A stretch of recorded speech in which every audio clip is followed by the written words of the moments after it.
It's the last day of ACC.11 and the I2 Summit, but there are still important trials and scientific sessions making headlines. And we'll bring you the take-home messages from this meeting starting right now. Hello, I'm Dr. Randy Martin, and welcome to CardioSource Video News. We're wrapping up the ACC's 60th annual scientific sessions here in New Orleans, and to help you figure out the important developments that you can integrate into your practice, we're going to go to our excellent panel of experts. Dr. Peter Block. Peter is professor of medicine and the director of the structural heart program at Emory University Hospital in Atlanta. Next to Peter is Dr. Nalini Rajamannan. Nalini is associate professor of medicine at Northwestern University in Chicago and also the Previa Cardiology Group in Sheboygan, Wisconsin. And Dr. Tony DeMaria. Tony is professor of medicine at the University of California in San Diego and the editor-in-chief of the Journal of the American College of Cardiology. Now we're going to have an overall recap of the highlights of the meeting, but first we thought it'd be important to examine some of the late-breaking clinical trials that coming out today. Peter, what struck your fancy? I like Magellan today, Randy. Magellan, rivaroxaban is such a cool drug, it sort of rolls off your tongue. And it's also a cool drug in that you only have to take it once a day. So rivaroxaban in Europe has been tested against in patients that had hip replacements and knee replacements. Looks like it's a great antithrombotic drug, decreases DVTs and so forth. Really is in place of Coumadin a good anticoagulant. Now we have it in high-risk patients that are hospitalized, patients with high-risk surgery, with cancer, other very high-risk reasons for having DVTs, and they in fact then did and figured out whether it was better than enoxaparin.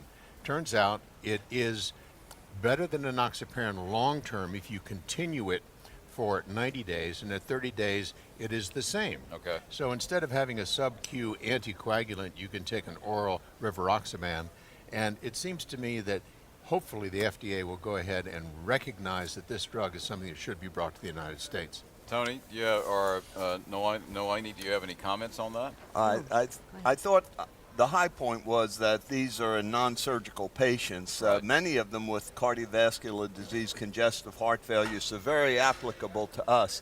I still think the fact that they tested rivaroxaban against nothing for the last 5 weeks after the ENOX, they didn't give any additional therapy, leaves a question as to whether there could be alternate therapy there that might be equivalent. So I'm not sure, Tony, you want to give somebody enoxaparin for 90 days?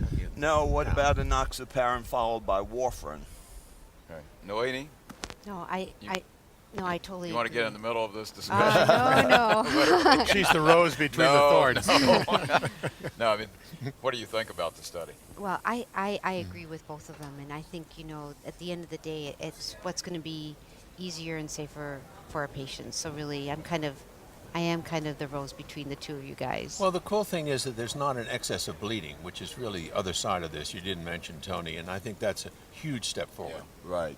I mean, we're in an exciting time with oral anticoagulants, I Yeah. think. Nalini, any studies this morning that sort of got your attention? Well, I was really interested. There was a study that in the Young Investigator competition looking at an ET antagonist in acute MI and showed improvement in terms of microcirculation and ejection fraction. And it was a pretty gutsy study. They actually bought the drug because it's not on market anymore, tested it, and he won the Young Investigator competition. And I think that study and then Protection Acute MI, which was actually a negative study looking at delta protein kinase C in terms of acute MI effects, that didn't show a significant effect, although they need to increase their sample size. I think this is going to be the future for cardiology and the ACC in terms of what we're going to be seeing in the next couple of years. So that's why I think it's important to, even if these trials are negative or slightly positive, I think in terms of more benefit in our patients with acute MIs, this is where the future is. Tony? Well, today was hypertension day, more or less. There were two rather large hypertension trials from Japan, Oscar and the Nagoya Heart Trial, and they really looked at the same question, Randy, and that was comparing ARBs to calcium channel blockers. And, the calcium channel blockers have not been as effective in reducing renal disease as the ARBs have, and so it's been thought that would be a significant advantage for them. in Oscar, what they did was they tested double dose ARB olmesartan Right. against low dose olmesartan plus a calcium channel blocker, and they really found no difference. Again, teasing out a subgroup, which shouldn't be done, but teasing out a subgroup, the olmesartan calcium channel blocker was superior in reducing heart events in patients who had cardiovascular disease to begin with. A caveat, it was also more potent antihypertensive, Okay. so it lowered the blood pressure. Essentially, Nagoya Heart found that the two drugs were equivalent. Or is it the same? Peter, what do you think about those studies? Well, my only comment is I looked through these studies. I was impressed that they really had an effect on blood pressure. I mean, a lot of blood pressure studies that we see, Right. there's a 1 or 2 millimeter difference, which has a p-value, of course, that's 0.0, God knows what. But here, there seemed to be about an 8 or so millimeter difference in the blood pressure. And that's an impressive drop, and enough, I think, that might help patients regardless of whether one is better than the other. So if you lower blood pressure using these combinations, it's probably a good thing. Yeah, I think the overriding issue here perhaps is that diuretics are losing some of their luster as first-line drugs, and I think these studies kind of allude to that. So you think that'll make a difference in practice? I mean, that's what Absolutely. you're saying. Noemi? Absolutely. And I think that, bringing back, thinking about looking at molecular targets, looking at that in terms of the long-term benefits, that's using that combination was key in that. Because we know they're all going to lower the blood pressure. But at the end of the day, what you want to do is target antioxidant effects, Right. looking at rate control, looking at all these different things, and combine it. And I think that's where our future is going to be in terms of making decisions on treating hypertension. Super. Okay, well, we're going to take a short break, and then we're going to come back with an overall look at this fabulous panel's feelings about the highlights of the meeting. We'll have that for you just ahead. You're watching CardioSource video news coverage of ACC.11 and I2 Summit 2011. Meet Brian, retired truck driver with repeat decompensated heart failure. He and his wife want to travel, but he's been admitted to the hospital again, this time with severe dyspnea. Follow Brian's journey from admissions to treatment and release from a hospital setting, and then to post-release care, with all the steps along the way aimed at reducing his chance of being readmitted. Experience the hospital-to-home learning destination. Hall D, number 3347, to learn about innovative technologies and solutions aimed at reducing hospital readmissions. Plus, hear from leading experts in the field and learn how they're implementing new processes to reduce readmissions in the H2H theater.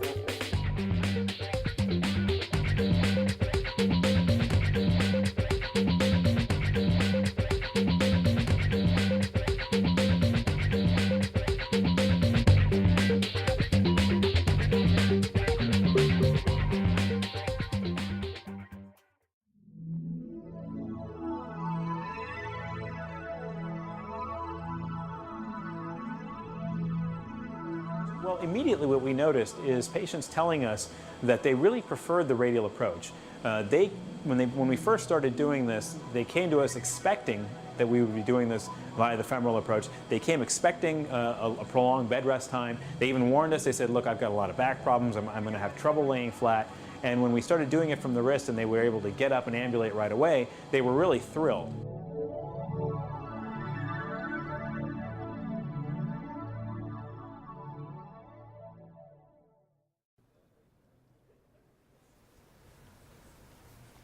Welcome back to CardioSource Video News. We again have our great panel, Dr. DeMaria, wanted me to say stupendous panel of Drs. Block, Rajamanan, and DeMaria to look at the take-home messages of this meeting. So I'm going to ask each of you. Noemi, I'm going to start with you. Sort of what were the highlights of the meeting for you? Well, I really enjoyed all the valve sessions.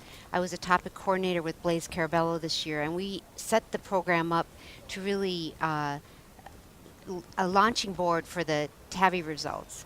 And so we had experts from all over the world talking about guidelines, how we're treating our patients now. We had a very nice session on looking at the clinical trials in statins and medical therapy, had all the leading trialists there, and I think that there's some future for long-term trials in that, and then really set it up for what was going on with the Partners trial. Tell me what did you learn in I mean, setting those up? Well, So I think the most important thing is that we need to think about the biology of the heart valve.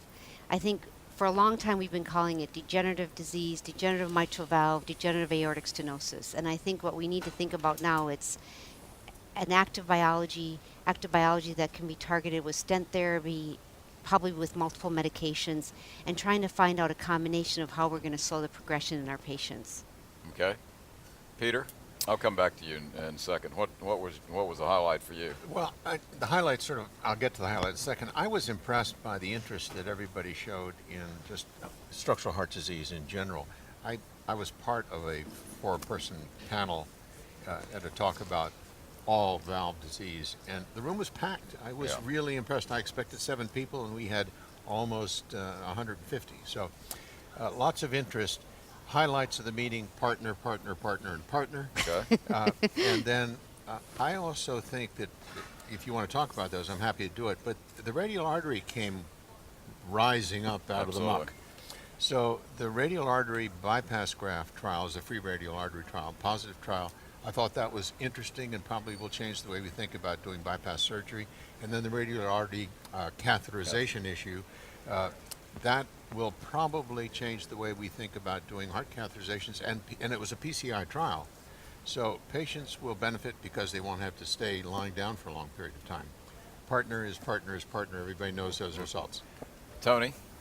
We can't forget about Stitch, because that's a trial that's been going on, it seems, forever. And, Since we finished Decade. training. A decade. right. It's one of those things with great potential, and it'll always have great potential. But That's how all people have described me. but Stitch, we finally got some results I think you could sink your teeth into. Surprisingly, evidence that testing for viability doesn't seem to segregate out a group that'll benefit by revascularization, and perhaps reminiscent of courage, that medical therapy does pretty well in these patients, and revascularization, at least the way the trial was carried out, had only a minimal benefit. I want you to keep coming up with this, but are there practice changers? And you mentioned that with the radial artery and all that, but as you look at the science and things like that, are there things that you think will impact the way we practice? Well, I think definitely. I mean, these things all take time to get into the guidelines, but I think that to me was the what we're seeing now is going to be a big transition, a big shift in cardiology. I'm really looking forward to the next couple of meetings, because as we're getting all these new interventional technologies, we're understanding where we can go. And as the molecular biology is coming out with a lot of beautiful data, we're going to be able to tie these together. Give me an example where the molecular biology will take us. I mean, where do you think that's going to impact our practice as it develops? I think it's going to impact in acute coronary syndromes. It's going to in these bleeding outcomes, looking at these new anticoagulation drugs. And then and of course, I have a bias because I'm an aortic valve biologist. I think we're going to be looking at aortic valve sclerosis, targeting it with statins and ARB and maybe bisphosphonates in the future, and we're going to try and slow that progression. I mean, it's going to be kind of that's kind of cool. obvious, Tony? yeah. Well, I think, as Peter said, I agree with him that radial artery catheterization, I think, me personally, I'm going to do a lot less viability testing, and I think that I'm going to be a lot less aggressive in sending patients with heart failure due to ischemic heart disease to revascularization. That's interesting. Peter? Yeah. So I said partner, partner, partner at the Yeah. front end, and everybody knows the results of the partner trial. But we don't change the way we practice until the FDA says we can use Let's these go. devices. Go. Right. So I think one of the most important things that came out of this meeting is the financial evaluation of the partner data from the B group, the non-surgical candidates against medical therapy. And the bottom line here is it costs $50,000 per year of life for elderly patients Quality to year. use this new technology. That's pretty reasonable, compared to Yeah. an ICD and so forth. Right. So had it been $175,000, I think everyone would have said, whoa, I knew this all along. This is a little bit of a surprise to me that it was as low as it was. And I think we will see these technologies more quickly because the cost seems not cheap, but certainly reasonable. Good. Final thoughts about the meeting? Anything, that you haven't talked about? I thought, as compared to some years that we've sat here when we really didn't have many game changers, there have been a couple of game changers here. A lot of energy at this meeting, and also I think some reflection on why it is that research trials are leaving the United States and going overseas. Interesting. I was at a lot of Interesting. sessions that this is really becoming a concern. Is it financial? Is it regulatory? But whatever it is, trials, phase 1, phase 2, specialty device trials are leaving the United States, and we've got to reverse that. Excellent. Sort of final thoughts for you, Nalini? Well, overall, it was an outstanding meeting. The poster sessions were fantastic. I Good. chaired a couple of those, and a lot of young investigators. I think bringing up the fellows and bringing up the new faculty into the program is critical for the college for the future success. Absolutely. So that was a lot of fun to see. Peter, final thoughts? Lots of energy at this meeting. I was impressed by the number of negative trials. There were a bunch of those. I always smile when I see a negative trial because the people involved will always stand up and say, but if I look at this sub study in a group of patients that have 6 toes and get this device or drug, you will find that there is a P equals 0.045 difference, and shouldn't we do more testing and more trials? Sometimes you just have to say it's a negative trial, guys, and no one's so far been willing to do that. On the other hand, that's what pushes research forward, and hypothesis generating issues are not a bad thing. Right. I think you're right. There has been a lot of energy here. I appreciate the input of all of you, even at the times when some of you look brain dead to me. But your input was fabulous. Seriously, Thank great you. panel. Thank I've you. learned from each of you, and I really appreciate it. And thank you for joining us during the ACC11 and the I2 Summit. We hope you've enjoyed all the breaking scientific news and the in-depth analysis we brought you over the last few days. We hope you'll join us again for coverage of the European Society of Cardiology meeting in Paris this coming August, as well as the Transcatheter Cardiovascular Therapeutics meeting in San Francisco this November, and also in November, the American Heart Association's conference in Orlando. CardioSource Video News also brings you daily reports on cardiosource.org, so be sure and check in regularly. And for all of us at CardioSource Video News, I'm Dr. Randy Martin. Have a safe trip home.